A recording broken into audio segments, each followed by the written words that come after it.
Okay, तो start करते हैं एंटा एरिथमिक चैप्टर की video number 3 that are the beta blockers. ठीक है, इसको कहते हैं class two anti arrhythmic drugs. ठीक है, बीटा ब्लॉकर। ठीक है, दोबारा जो है ना मैं इसमें सिर्फ मैकेनिज्म ऑफ एक्शन ही समझा दूंगा। ठीक है, मैकेनिज्म ऑफ एक्शन और ग्राफ किस तरह अफेक्ट होगा। ठीक है, पहले तो बात है कि ये हार्ट है हमारा। ठीक है, हार्ट में वही रिसेप्टर्स हैं, ये दो किस्म के। ठीक है, इधर कौन सा रिसेप्टर है, B1 रिसेप्टर है, इधर है M1 रिसेप्टर है। ठीक है, एक्सप्लेन करता हूँ। B1 क्या है, हमारा एड्रेनर्जिक रिसेप्टर क्या है, एड्रेनर्जिक रिसेप्टर्स ये हमारे कौन से सिस्टम में होते हैं, सिंपैथेटिक सिस्टम होते हैं।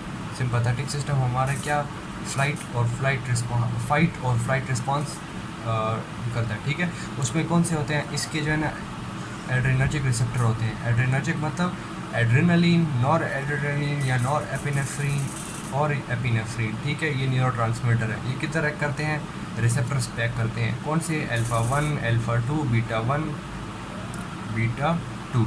लेकिन हम यहाँ पे क्या पढ़ेंगे, सिर्फ बीटा ब्लॉकर्स पढ़ेंगे, वो भी सिर्फ सेलेक्टिव बीटा 1। ठीक है, कार्डियो सेलेक्टिव बीटा 1। ठीक, ये सिंपैथेटिक सिस्टम है। ठीक है, तो बीटा 1 को कौन कंट्रोल कर रहा है, सिंपैथेटिक सिस्टम। ठीक है, और यहाँ पे M1 को कौन कंट्रोल कर रहा है, पैरासिम्पैथेटिक सिस्टम। पैरासिम्पैथेटिक में इधर जिस तरह नॉरएपिनेफ्रिन था, इधर कौन सा है, न्यूरोट्रांसमीटर एसिटाइल कोलिन है। ठीक है, सिंपैथेटिक एक्टिविटी से ये क्या होता है, पॉजिटिव होता है, हार्ट की पॉजिटिव आयोनोट्रोपिक इफेक्ट, मतलब वेंट्रिकल कॉन्ट्रैक्ट करेंगे। यहाँ पे क्या, नेगेटिव आयोनोट्रोपिक इफेक्ट, वेंट्रिकल्स कॉन्ट्रैक्शन नहीं करेंगे तो रिलैक्स करेंगे। ठीक हो गया। तो जब सिंपैथेटिक एक्टिविटी ज़्यादा हो गई तो हार्ट हमारी टेकिकार्डिया में, फॉर एग्जांपल अब ये ज़्यादा हो गया तो ये हम टेकिकार्डिया में दे सकते हैं। ठीक है, किसी भी टाइप ऑफ टेकिकार्डिया में। ठीक है, वेंट्रिकल कॉन्ट्रैक्शन ज़्यादा हो गई तो ये सिंपैथेटिक एक्टिविटी ज़्यादा हो गई। अब क्या करेंगे, हम बीटा ब्लॉकर्स देंगे। बीटा ब्लॉकर क्या करेंगे, इनका वर्क ख़त्म कर देंगे। ठीक है, अब डोमिनेंट ये था ना, ये डोमिनेंट था, अब डोमिनेंट ये नहीं, अब डोमिनेंट ये हो गया। ठीक है, जब ये ख़त्म हो गई तो ऑब्वियसली पहले स्टार्ट में दोनों बैलेंस थे, अब ये एक्टिविटी ज़्यादा हो गई थी, हमने बीटा ब्लॉकर दे दिए, ये एक्टिविटी ख़त्म हो गई तो अब ये डोमिनेट हो गया, नेगेटिव एक्टिविटी मतलब रिलैक्सेशन फेज अब ज़्यादा हो गया। तो अब क्या हो गया, हार्ट रिलैक्सेशन में जाएगा।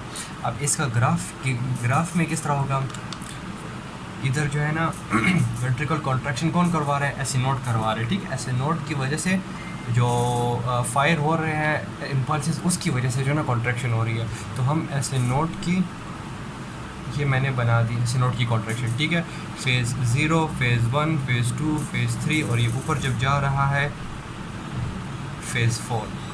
ठीक है, तो बीटा ब्लॉकर्स कहाँ काम करेंगे, फेज़ 4 पे काम करेंगे। ठीक है, ये देखिए फेज़ 4 है। ठीक है, फेज़ 4 के ऑल्सो कहते हैं, इधर इसको कहते हैं पेस मेकर करंट। क्यों कहते हैं कि इसकी वजह से जो ये फेज़ 4 ज़्यादा करेगा वो पेस मेकर होगा। ठीक है, तो ऐसे नोट क्या है, पेस मेकर है, क्योंकि उसका वो सबसे फास्टेस्ट, ये वाला पाथ सबसे फास्टेस्ट करेगा। क्लियर, समझ आ गई। तो ये जब ऐसे सिंपैथेटिक एक्टिविटी की वजह से पॉजिटिव इफेक्ट था। ठीक है, तो उसकी वजह से क्या हो जाएगा, ये और भी फास्टर जो है ना ये कर्व अचीव करेगा, ये बाय B1 है। अब जब पैरासिम्पैथेटिक एक्टिविटी उसकी वजह से क्या हो जाएगा, ये स्लो हो जाएगी, पेस मेकर करंट स्लो हो जाएगा। तो टैकीकार्डिया में क्या हो रहा था, हम देख रहे हैं एक यहाँ पे ब्लू नॉर्मल कॉन्ट्रैक्शन है। ठीक है, टैकीकार्डिया में देखें B1 वाला, ठीक है, रेड वाला है। क्लियर, समझ आ गई। तो एक कॉन्ट्रैक्शन की जगह अब 2 हो रही है, तो टैकीकार्डिया की तरफ जा रहा है बंदा, हमने बीटा ब्लॉकर दे दी, जिस तरह ब्लॉक हो गया, M1 ऑब्वियसली डोमिनेंट हो गया। तो अब कॉन्ट्रैक्शन क्या होगी, ये ग्रीन वाली होगी। अब क्लियर हो गया, देख रहे हैं। अब ग्रीन वाला वापस इस फेज़ में एक ही कॉन्ट्रैक्शन की ना, तो वापस नॉर्मलाइजेशन की तरफ जा रहे हैं। क्लियर, समझ आ गई। इसको ज़रा मैं थोड़ा और डिटेल में कर लेता हूँ, बस फिर इस वीडियो को भी ख़त्म कर लेते हैं। ठीक है, ड्रग्स वही बीटा ब्लॉकर्स ये सिर्फ ब्लॉक ही कर रहे हैं, इसको कैनेटिक्स यहाँ हमें बस पढ़ने की ज़रूरत नहीं है। ठीक है, फार्माकोकाइनेटिक्स। ओके, तो पढ़ते हैं, मैंने ग्राफ बता दिया, इसमें जो है ना अब इसमें डिटेल पढ़ेंगे, थोड़ी सी मैं बता देता हूँ। अब यहाँ पे जो है ना कौन कौन से चैनल्स हैं, कैल्शियम चैनल है, सोडियम चैनल है और पोटेशियम चैनल है। जब कॉन्ट्रैक्शन होगी उसमें ये इनफ्लक्स होगा, आउटफ्लक्स होगा। ठीक है, जब रिलैक्सेशन होगा उसमें जो है ना, मतलब जब, चलिए पहले कॉन्ट्रैक्शन का बता देता हूँ। ठीक है, ये ज़्यादा होगा इनफ्लक्स आउटफ्लक्स, ठीक है गया। अच्छा ये सेल्स है, ठीक है, ये सेल है, इसमें अंदर ये Na जा रहा है, कैल्शियम अंदर जाना है, अपना चैनल है, और ये पोटेशियम बाहर जा रहा है, ठीक है। अब मैंने बताया है B1 क्या करता है, सिंपैथेटिक एक्टिविटी से करता है, ठीक है। एक और बात यह है कि ये GS स्टिमुलेटरी मैकेनिज़्म करता है, मतलब G protein stimulatory mechanism, short word में GS में क्या होता है, प्रोटीन काइनेज A बनता है। प्रोटीन काइनेज एक काइनेज है ना, काइनेज एंजाइम है। काइनेज एंजाइम क्या करते हैं, दीज आर द पाई डोनेटर्स, ठीक, पाई डोनेट करते हैं। पाई डोनेटर को क्या कहते हैं, फॉस्फोराइलेशन कहते हैं, ठीक है। तो जब ये फॉस्फोराइलेशन होगी ऑफ द सोडियम चैनल तो ये ओपन हो जाएगा, अंदर चला जाएगा, और इसकी पाई हो गई तो ये कैल्शियम पे अंदर चला जाएगा, तो डीपोलराइजेशन कर्व ऊपर की तरफ जा रहा है, ठीक है। सॉरी यहाँ पे नहीं, गलत हो गया, यहाँ पे तो सिर्फ कैल्शियम ये मेंटेन करता है और ये सिर्फ पोटेशियम करता है। यहाँ पे जो है ना ये क्या हो रहा है, अब पहले इसका बता दूँ चलें। पोटेशियम जो है ना, जब फॉस्फोराइलेटेड होता है ये ब्लॉक हो जाता है, तो ये बाहर जा पाएगा नहीं, ठीक है। तो इसकी वजह से क्या हो जाएगी, डीपोलराइजेशन होगी।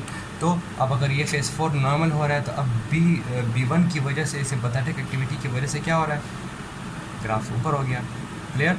इसका ऑपोजिट क्या है, मस्कुलिनिक रिसेप्टर है, जिसमें डिक्रीज़ होगा, M2 रिसेप्टर है, ठीक है। उसमें क्या होगा, ये B1 है तो वो क्या है, M2 है, ये क्या है, पैरासिम्पैथेटिक है, ठीक है। वो क्या है, GS है, ये क्या है, G इनहिबिटरी है। जैसे प्रोटीन काइनेज बन रहा था, इसमें नहीं बनेगा। जब नहीं बनेगा तो ये नॉन फॉस्फोराइलेटेड क्या हो जाएगा, activated, non phosphorylated inactivated, non phosphorylated inactivated. अंदर जाएगा नहीं, अंदर जाएगा नहीं, बाहर जाएगा हाँ, ठीक है। तो बाहर चला गया तो रीपोलराइजेशन होगी, तो डिक्रीज, ठीक है। वो पेसमेकर करंट डिक्रीज़ हो जाएगा। तो जब बीटा ब्लॉकर्स हमने दे दिए तो ये एक्शन ब्लॉक हो गया, ये डोमिनेंट हो गया, ये डोमिनेंट हो गया, ठीक है। तो पेसमेकर करंट डिक्रीज़ हो जाएगा, तो वापस नॉर्मलाइजेशन की तरफ चला जाएगा, क्लियर हो गया। इसमें कुछ क्वेश्चन हो तो बता दें कमेंट सेक्शन में, मैं दोबारा एक्सप्लेन कर दूँगा, ठीक है। यहाँ पर इस वीडियो को एंड करते हैं।